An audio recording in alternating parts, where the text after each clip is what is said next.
Okay, so here's Achilles Bay.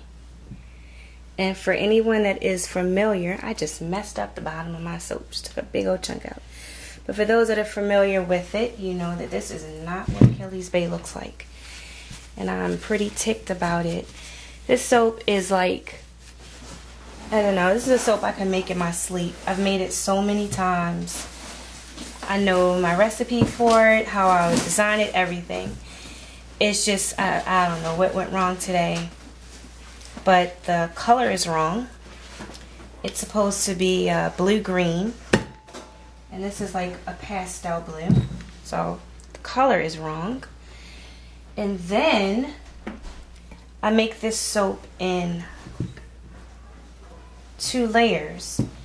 It's supposed to be the like the teal color on the bottom and then white on top, and then I do swirls and texture the top to kind of make it look like waves. And I was adding the white to the top using like the flooding method. It's kind of like where you pour your batter on a spatula or a spoon and kind of spread it out in the mold that way. And I was pretty much done before I realized that it wasn't sitting on top. I was like, where's all my white? It was down in the center of the soap. So this doesn't have the normal look. I'm pretty bummed out about that. Although I think the swirl turned out really pretty. I'm kind of bummed out. I think I would have even been happy.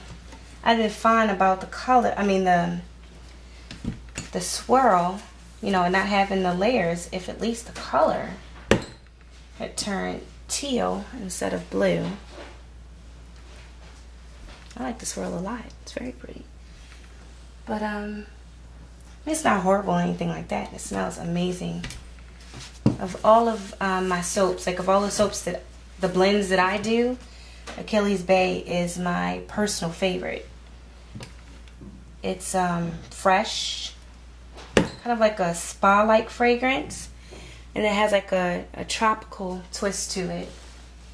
So it's somewhat sweet. It has some sweetness to it, but it's not like a sugary sweet type of scent.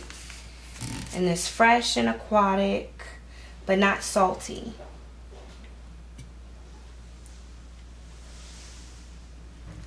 And then it has some tropical fruits in it.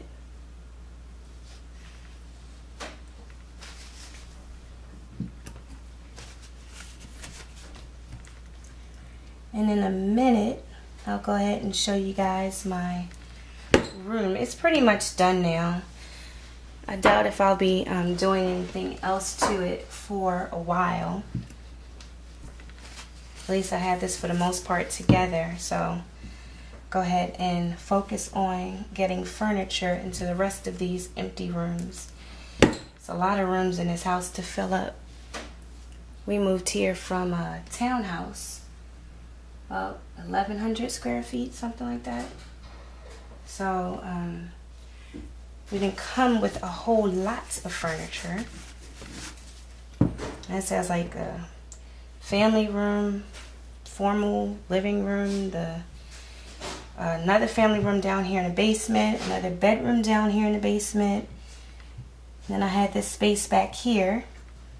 The other side is like the laundry room. So I had this just empty space back here kind of chilling. So I thought that would be perfect for my space, for my soaping space. But it's a lot of rooms to fill up here. So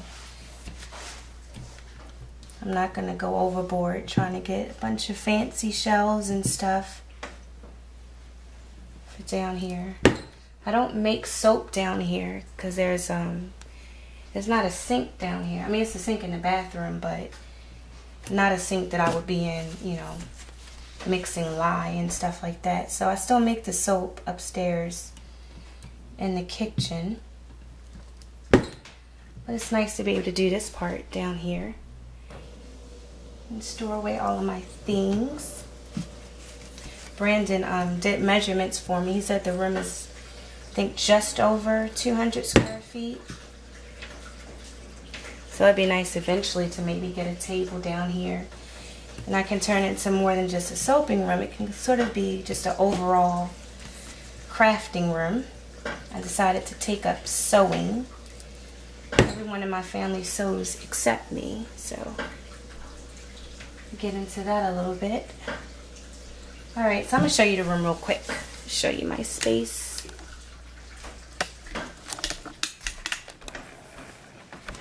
Okay, so this is pretty much where you come in. And over here it's just storage.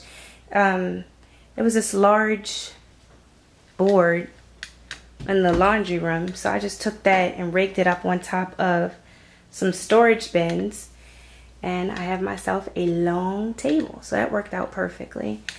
And then the shelves from the Gap, since they were kind of messed up, I decided to just cover them, try to make them a little pretty. They're not finished. I ran out of the pink ribbon, so I have to go back and get more of that, and I'll line everything else up. But those are the shelves, and I store samples and things up there.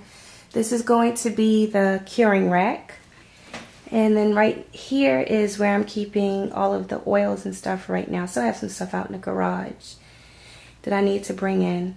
I have empty space here, but I'm hoping to be able to put like a table or something there eventually. And more storage, and my desk. This is pretty much where I pack everything.